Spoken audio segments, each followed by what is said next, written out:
What's up again, everybody? Today we're going to talk through the deck that I played in the Tales of Aria premiere event at the Las Vegas Calling. By the way, before we get too far into this, I want to say the Las Vegas Calling was probably the most fun I've ever had playing any game ever. That was absolutely fantastic. I hope you enjoyed the commentary, the videos, the vlogs that people were putting out there, the gameplay itself on the channel Fireball Twitch. By the way, if you haven't seen like the gameplay of the main event, the Classic Constructed Tournament, what? Like, go watch it. It's so good. It's still up there in VODs. It is absolutely fantastic. The games were just immaculately played by just so many players, and it's just really entertaining to watch like that high level of play. So highly recommend that. But now that we're all done with that, I want to talk about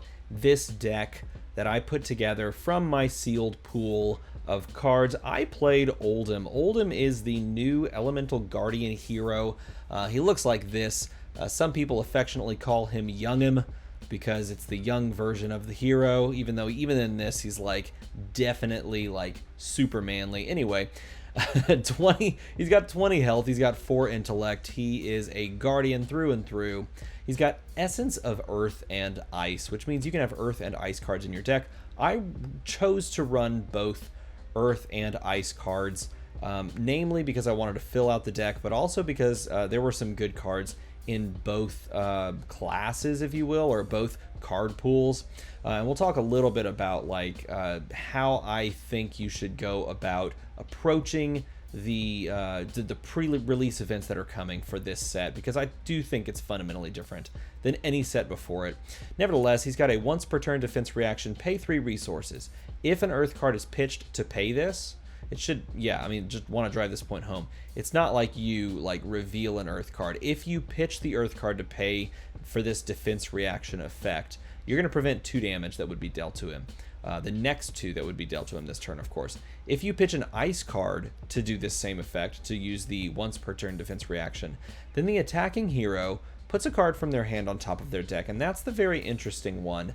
The one that I used in a few games to kind of save my bacon at times. It's a very interesting card effect. It's a very interesting effect in general, the defense reaction, and you can do some tricky stuff where you pitch like a yellow version of the blue or of the Earth, and then like more resources of the Ice, so you get both effects. I never did that, but I did consider it at one point in the game.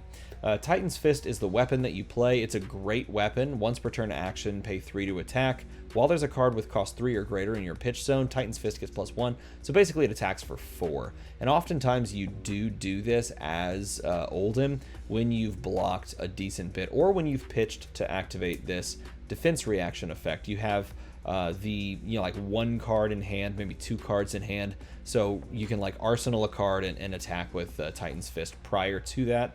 It's a great weapon. I managed to get Rotten Old Buckler, and this card was awesome. And in fact, it's weird because I played in 2 Oldham mirrors, and neither of them had Rotten Old Buckler, and there were moments where you could literally feel like, man, if they had this card, then they would have been able to block out even more and protect themselves from like some weird on-hit effects and just stuff like that. So this is a great card, great pickup. If you see this card, you should definitely consider running Oldham, just because it's sort of like a second, I mean, it is a piece of equipment, but it's sort of like a second like power equipment, like we're going to talk about here in a minute. So after that, we have Plume of Evergrowth instant. At instant speed, this is kind of cool. You pay 3 resources, you destroy this, you can go get an Earth action card or Earth instant from your graveyard and put it into your hand. I did this several times in several games, well, once, of course, in several games, because you can't do it more than once, you destroy it. But I did this in several different games, and I went and I fetched an Earth card that would allow me to reveal that Earth card and fuse some other attack. I also did just straight up fetch a really good Earth attack action and then just played that Earth attack action. But this is a great way to fix your hand as far as getting the cards you need to reveal or to pitch as well. Coat of Frost. This was one of those slots that I wish I would have gotten that awesome deep blue equipment, but instead I got Coat of Frost, and honestly I was like not that sad about it. It would have been fantastic to get deep blue. Deep blue is really good in Oldham because you want blues. Makes sense, right? Deep blue. Coat of Frost, though, I would activate this at multiple occasions. One, if I was like trying to gain some tempo back, this is a fantastic card to activate and give your opponent a Frostbite token, but also I would just do this on turn 1 after playing down an Aura. And we'll talk about Auras in a second. And it's part of the reason why I ran Oldham, because I had a lot of them. And Runaways, I activated this only a handful of times. It doesn't have a ton of play outside of, I'm like in the mirror. Like if you're playing Oldham versus Oldham, this is like never getting used because Oldham generally just deals like one giant thing of damage. But if you're playing like against Lexi, you could do it. If you're playing against Briar, you're definitely using this. This is like tech against Briar because you can destroy it at instant speed, prevent 1 damage that would be dealt to your hero this turn, activate it only if your hero has been dealt damage. So of course you can't activate it really generally against Oldham. Now let's talk quickly about why I chose to play Oldham. I wanted to check out these auras. I spoiled these cards and I was like, by God, I want to see how they feel in sealed. I only got a red Embolden. I didn't get the blue one. I would have preferred the blue one. The red one is really powerful if you can slam it down. I'll put it that way. Giving +5 is disturbing. You play this and then you play a 6 attack on the next turn and it's really an 11 attack. That's really, really good. I never got the, that's not true. I did actually get the hand where I could have played like a 2-cost Aura and Embolden and 2 blues in hand. I actually got that in sealed, and I don't remember if I actually played it or not. I might have played that down. I think I did. Nevertheless, this is one of those that's kind of hard to just play out because it costs 4, and oftentimes you're just blocking and trying not to die. So this was a tricky one to play.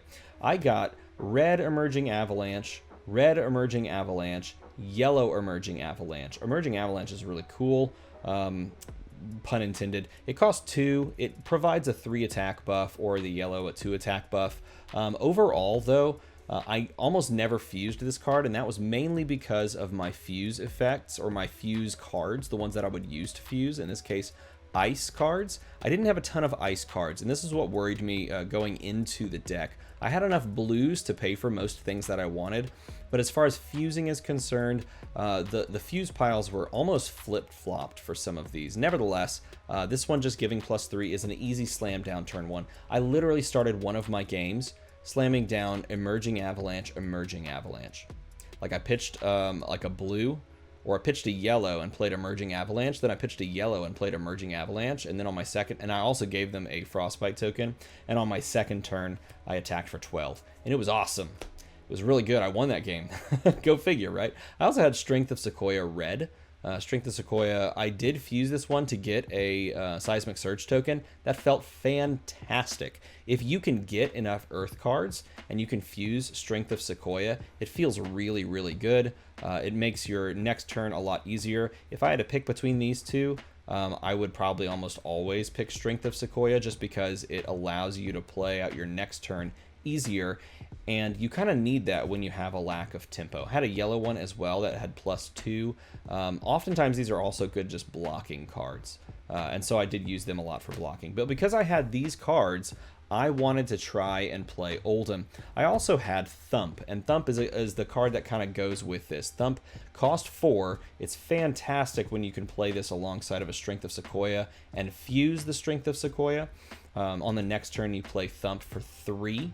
So you can have like a blue and Thump in hand and use the other cards to block. And Thump is just disgusting. It's a game winner. It did win me a game playing Thump. There were a couple of other cards that won me some other games. But coming across for 6, just straight up, I did play it once for that. But I also played this for 9 with Dominate. And if it hits a hero, discard a card. I did play this for 11 once with Dominate. That felt really good. Thump Blue is also a good solid option. If you play this plus one of these like Strength of Sequoias or something like that, oftentimes you're playing the red one prior, then you're attacking for like 7, and 7 with Dominate, and if it hits, they lose a card is really good. Also really good, if you can fuse these snow unders, they feel amazing, especially the red. I had a red, and I think I had 2 blues, one of them a foil, yeah. And if you can fuse these, they feel really, really good, particularly the 7. Fusing this and giving your opponent a Frostbite token when they can't like block out a 7 is really solid. Just leaks damage, and it also gives Frostbite tokens when it leaks damage. Super good. I actually won a game off of like the last turn of the game playing Snowed Under for 5. And my opponent had like too many things that couldn't block in their hand that they pitched early in the game. So Snow Under, good card. Glacial Footsteps, a really tough card to play. I had a yellow in the deck, and most of the time this just blocked for me because it costs 6, and that's kind of hard to set up. But there was a turn and there was a game where I fused Glacial Footsteps for the win. It was so awesome. I fused a Glacial Footsteps. I had 2 blues, Glacial Footsteps, and an ice card in hand. I looked at the board state. He presented 1 off lethal. And I said, look, in this moment, if you have Lightning Press, which is a card, an attack reaction in this set, if you have Lightning Press, I'm just going to say you're going to win the game because I took it all, and then I played Glacial Footsteps and fused it and won the game myself. It was so sick. These mulches are really good. Oftentimes you just play them for their damage. For 4, you play down 7. They're really good to combo with Strength of Sequoia. Overall, I found that the Earth side of this deck ended up working a lot better. Just generally, but mulches were very expensive, so sometimes you just kind of like kept 2 cards in hand and played mulch, or mulch was your blocking card. I did have, I think just 1 blue mulch. Even just mulch for 6 is pretty solid. Entangle, I've tried fusing Entangle a few times, but it never really stuck. It never really mattered either, but it attacked for 6 and it was a 3 cost card. I did have a blue, I think I did have, 2 blues as well. So those were the main attacks in the deck as far as Guardian stuff is concerned. Now, when you are making a deck at pre-release, I think you should most definitely do this. You should split these cards into attacks or like just power cards related to the class. And then what you should really do is break things down into their elements, into their elemental like subclasses or categories. Because when you do that, you can see how easy or difficult something's going to be to fuse. And looking at all these fusion effects, I had many of these fuse effects that were like, these are earth fusions, but ice fusion, ice fusion, ice fusion, ice fusion. There's 4 ice fusions, and I think there's, look at this, 5 earth fusions. And so when we're looking at the cards that we would have, and that doesn't even count these auras, I should even say these 2 earth fusions, but then we have ice, ice, ice fusion as well. So I had about an even split of earth and ice fusion cards, but when it comes to your actual earth or ice cards, you need to know how many of those you have and how to actually go about using them at a specific time so that you don't just use them all up and then not have anything to fuse for any beneficial effects. By the way, Break Ground, this card is incredible. Oftentimes, like, just cycling the card out of your arsenal, even if it's just like a mediocre card, is really good. Like, you're able to have a 5-card hand, and if your opponent is like playing something, or you set up your next turn and you draw into something better than your arsenal card, you slam down Break Ground and you cycle out your arsenal card and you put something else into your hand because it draws you a card. Plus it attacks for 6 and it's an earth action that you can kind of use to fuse things. I really liked these Break Grounds. Red Break Ground would have been incredible because it attacks for 7. I also like this Burgeoning. It attacked for 2. The yellow it costs 2. The yellow attacks for 5. If you can arsenal this, then it comes across for 6. In those games where you're just going back and forth hitting each other and you're trying to block out some damage, having just like a yellow card plus Burgeoning feels good because you can just pitch 1 away and attack for 5, or arsenal the card and attack for 6. I did that during a game, and it was fantastic. Weave Earth almost never got played. I did play it like once, but I found this. There's this thing that happens when you have to reveal an Earth card from your hand, and you're also just trying not to die. You end up doing this thing where you're like, okay, I'm going to use one card to block, one card to pitch, one card to reveal for the fuse effect. Do you have the time or the means to play Weave Earth? If you don't have enough fuse effect cards or triggers, like Earth cards, for example, then you can't afford to play some of them. And that also includes, you can't afford to arsenal some of them. So in this instance, Weave Earth almost always was there for the fuse effect and for pitching later. I almost never played it, and I never got the if it's fused instead it gains +3 effect. I never did. But that's just perhaps the setup of my own deck. Amulet of Earth, really cool. I never actually played it down and used it, but I did pitch it. It felt fantastic to pitch in Oldham, by the way, because it pitches blue. And it allows you to do this kind of really cool combo where you use it to pay for Plume of Evergrowth, and when you do that, you're basically just swapping out Amulet of Earth for a better card. And there's a lot of good to be said about Amulet of Earth if you have the gadget kind of equipment like this plume to set up that whole thing. Autumn's Touch Blue is there to reveal for the Earth effect and to pitch blue. Like I said, all of these are really there for like reveals and for pitching. Evergreen, I'd never played it to attack. I thought about it one turn or one game, but oftentimes I just wanted it there. And this Earthlore Surge, I actively disliked this card. This card caused me to lose a game because I incorrectly chose to arsenal it in a moment of greed. And there were multiple turns where I was like drawing, right after I arsenaled this card, I drew into like red and yellow hands and then red and yellow hands, and Oldham and his costs can't really sustain that. And so in that moment I realized I done goofed. You shouldn't arsenal this card. If you can pay for it and play it and then play something after that, then you're basically keeping a whole hand of cards and taking a bunch of damage. So for me, this card was not great in Oldham. I could see it being a lot better in Briar. Yeah, probably just a lot better in Briar. But if you can somehow not take a bunch of damage from your opponent and you can jam down Earthlore Surge, the red one, someone did play it against me and it was really, really good for them. But I was able to block out just enough and sneak that game out as well. Ice cards. These ice cards, some of these felt fantastic to play, which is weird because you want them to fuse, but oftentimes I just wanted to play Icy Encounter over just about anything else. It attacks for 6, the red attacks for 6, and it threatens a Frostbite token. So it's a double block, almost through and through from your opponent, only costing 2. I have 2 different Chill to the Bones in here. This red one felt good. Oftentimes I would pitch the blue one, wherever the blue one is. This blue one I would pitch most of the time, but the red one felt fantastic to threaten. It basically makes whatever you're attacking a must block, and sometimes you just attack with something a little bit less than wonderful, and then it's automatically a must block. So Chill to the Bone, really good. Polar Blast, I have a love-hate relationship with. One, I'm playing a card so my opponent can pitch away a card to stop my effect. If you can arsenal it, it's fantastic. I never got the tempo to arsenal this and to play an attack.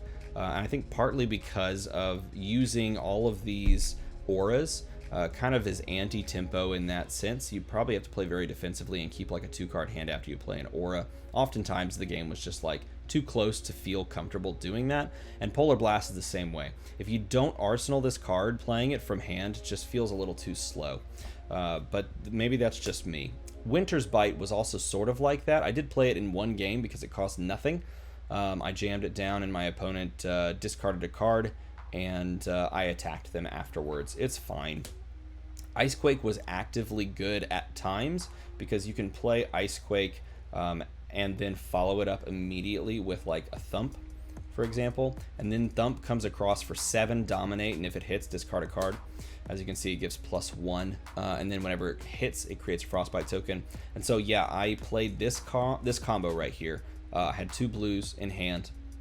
I jammed this down, and my opponent was like, 7 Dominate, if it hits, discard a card and create a Frostbite token, and they were kind of sad.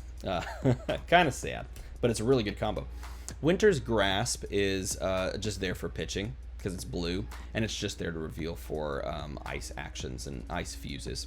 Really, really good card overall. And then these last couple of cards were hit or miss for me. Turn Timber yellow was good. It was literally, it saved my entire game in one game, where they came over the top with a Dominate. I had this in the arsenal that I had kept for a couple of turns, and I jammed, actually no, it wasn't even in the arsenal, it was in my hand. I jammed it down, pitching, and then revealing the Earth Fusion, and blocked 7 of the 7, and I was at like 1, and then I won on the next turn. So fantastic card. Biting Gales, these Biting Gales are not good. They feel really bad. So if you open up like Biting Gales, they feel real bad if you're playing the blues or the yellows. I ran these specifically just to pitch away. In fact, there were times where I was like really in dire straits needing to block, and I had one of these in hand and it felt really bad, so I would have to do things like pitch them to trigger, you know, like alongside of some other card to trigger off Oldham's effect, because these don't by themselves trigger Oldham. They are not Earth or Ice cards, and so they just feel bad to play. They only defend for 2 or 3 apiece, and then paying for them and then fusing them, it's like, and then they can stop the effect. They don't feel good at all. So I'm not a fan of Biting Gale. Finally, we have Invigorate Red. I wish this card were more playable in my deck. It wasn't as playable, namely because I just had too many splits as far as fuse goes, and just not enough fuel for fusing. This is one of those things where like there's going to be people that are going to sit down in their sealed pool, and they're going to have more ability to just go mono 1 element. And if you can go mono 1 element and have enough cards in your deck, then you may want to consider that, because then you can sort of guarantee some of those fuse effects actually trigger. And then Invigorate is better. In my case, it was too inconsistent, and oftentimes this just was a 1-pitch card that blocked for 2. Entwine Earth is really good, you guys. Entwine Earth, really good. Attacking for 5 on yellow is like, it's all right. You pitch 2 and attack for 5. But if you fuse this, attacking for 7 on yellow, really good. And then Rejuvenate, literally just there to pitch blue. I never played this to gain 1, and I could have never played this at instant speed on my opponent's turn, or I guess on my turn. I couldn't have done that either. But this is just there to pitch blue. This is a 37 card deck. I actively chose to run more cards than the minimum because I didn't want to fatigue.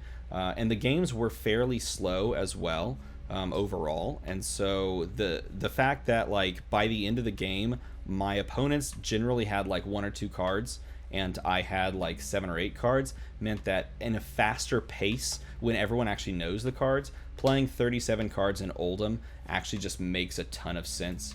You can use your cards to block. You can save your big attacks for like very specific moments, and then you just jam those down, and you're really happy, and your opponent's really not. So if you're curious about records overall, I took Oldham in this deck, which I found to be fairly mediocre overall. I took this to a 4-2 record. I started off by winning a game against a Briar who didn't have a ton of arcane damage. If they did, I would have died. If they had a little bit more, in fact, I would have died.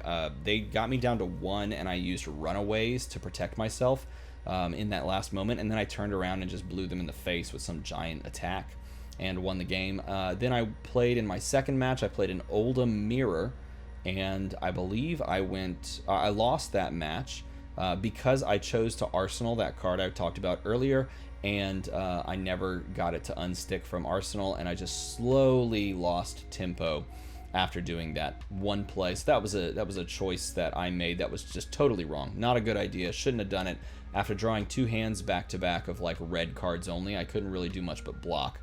So I went 1-1, and then I picked up the next match in very close fashion. On the last turn of the game, I picked up a win with Oldham against another Oldham, so I was 2-1. I then played against just a fantastic player, one of the actually top 8 in the main event the next day. He top 8'd. He was playing Lexi. It was the first time I got to play against Lexi, and he did exactly what you should do as Lexi. Constant 1 attack with Go Again, plus a reload off of the Shiver weapon, giving your next attack like Dominator +1, something super threatening. And that was his basic turn order. It was like 1 attack, reload, attack with the you know, arrow that he loaded up into his arsenal with Dominate. And yeah, he just blew me out of the water. Deck was far better, and he executed it the exact way he should. So I was 2-2. I then played a Briar and went... No, I played a second Lexi and went 3-2 after playing, you know, one of those 5 attack cards on the last turn of the game, and he drew into no ways to block it, which was kind of crazy.